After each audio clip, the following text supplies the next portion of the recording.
Hi, so for today's craft, I'm going to be making BT21 zipper scrunchies. And I do have some other zipper scrunchie videos, but this is a slightly updated one. And I just want to do this material because it's so cute.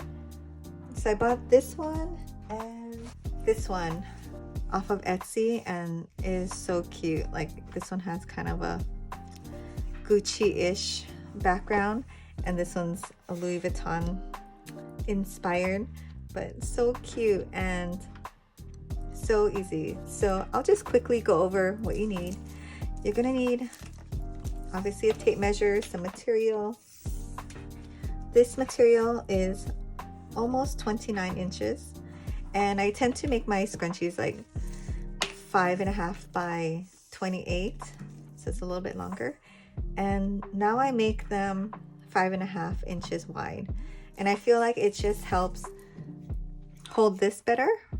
It would fit in a 5-inch width one also, but I don't know, things just fit better in 5.5 inch and gives you a little bit more seam allowance, especially for cotton materials, because this one doesn't really unravel that much, but some of them do, and then you really want to make sure you have that 1/4 inch seam allowance.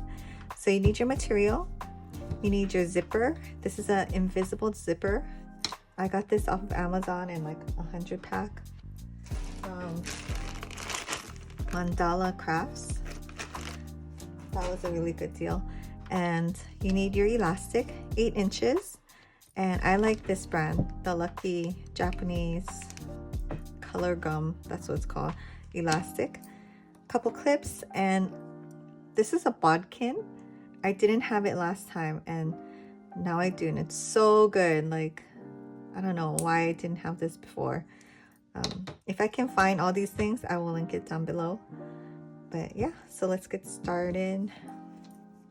So I already have my material cut, and I like to kind of finger fold it in half.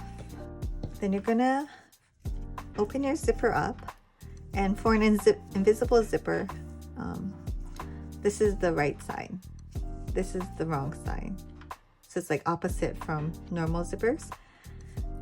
You're gonna put it on the halfway line, and you want to leave it halfway open, and you're just gonna clip it. And like I was saying before, I clip it so that the edges meet. When I was doing the harder material, the flash reflective, that one will not fray or anything, so it was better to do it like a little bit where the zipper stuck out of the edge. But for cotton material and with the 5.5 width, I'm doing it this way. So now I'm gonna take you to the sewing machine and show you how I stitch it. So I have my zipper foot on my machine, and I have white thread in. So at the top of the zipper, I put my zipper foot down as close to the zipper as possible, and then put the needle in. And we're just gonna stitch all the way down, moving the zipper up halfway through. Like, you don't wanna sew on the zipper, because it's gonna, even with the zipper foot, it kind of makes you sew a little crooked. So I like to switch it up in the middle. So with the needle down, I lift up the zipper foot and I move the zipper over. And now we just sew all the way down, back stitching at the end.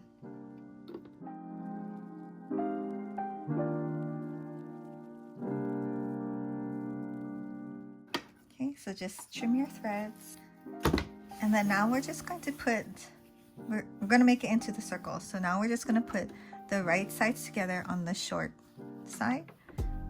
And we're just gonna sew down with a 1/4 inch seam.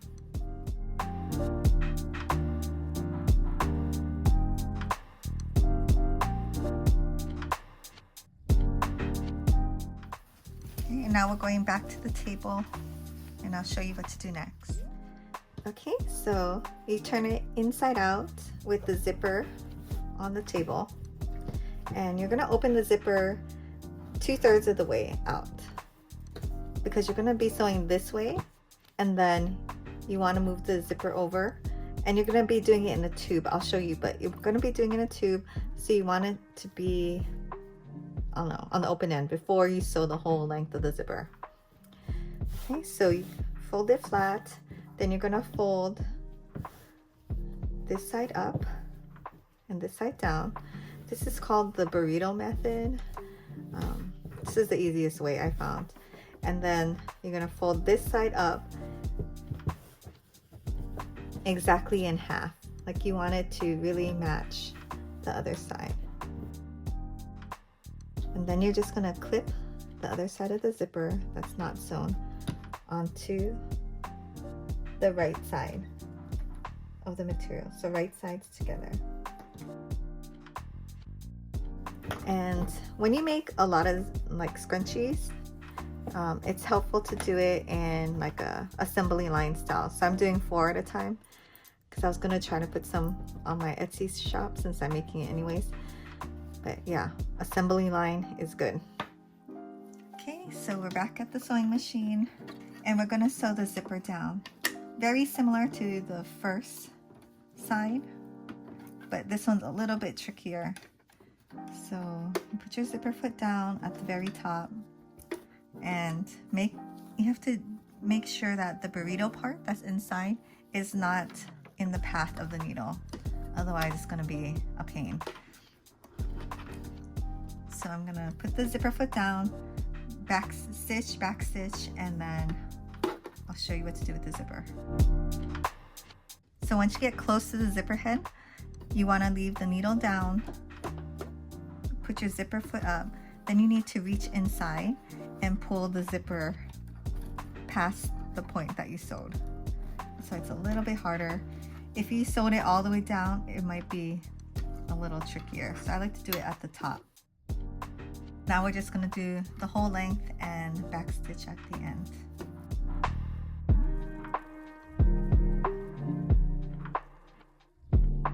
So now you're gonna move the zipper up just a little bit, like an inch, because you do want this part open.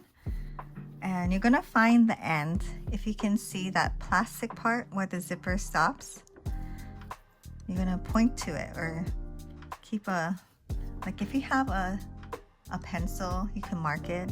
I don't have one in arm's reach right now, but we're gonna put this through and start sewing from where that plastic zipper edge is.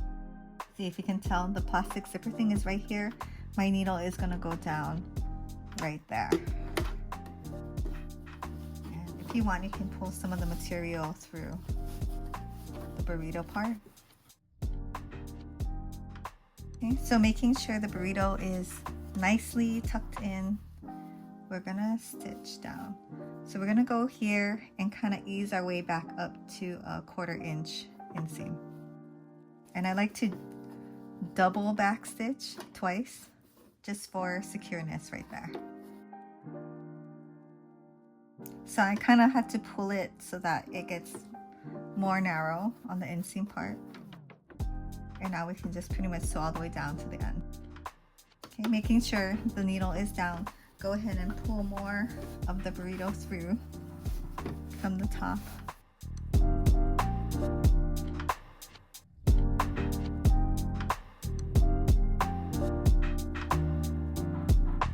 Okay, so when you're getting to the end, you look over here for this part where the plastic edge is, or the stopper, and you're just gonna sew all the way down to here, right behind it, and back stitch twice. So I like to look at it, put my finger behind it so I know where to stop. And then we're going to turn it right side out by just pulling it through. That's what makes the zipper, the scrunchie, a little, even though the zipper part is harder, at least you don't have to hand sew because you already have this opening, right? So I'm going to get my 8-inch zip or elastic, put it in the bodkin. It has these like teeth that grip onto it, and then you close it so it's really in there. And then I put the front part through, And I get the elastic, and just if I'm doing a lot, this is what I do, so I don't have to hold it with my other hand. I will get this clip, and it has a pretty strong grip, so I'm gonna clip it to the end, just making sure it's tight. And then I have like free hands to push the material through.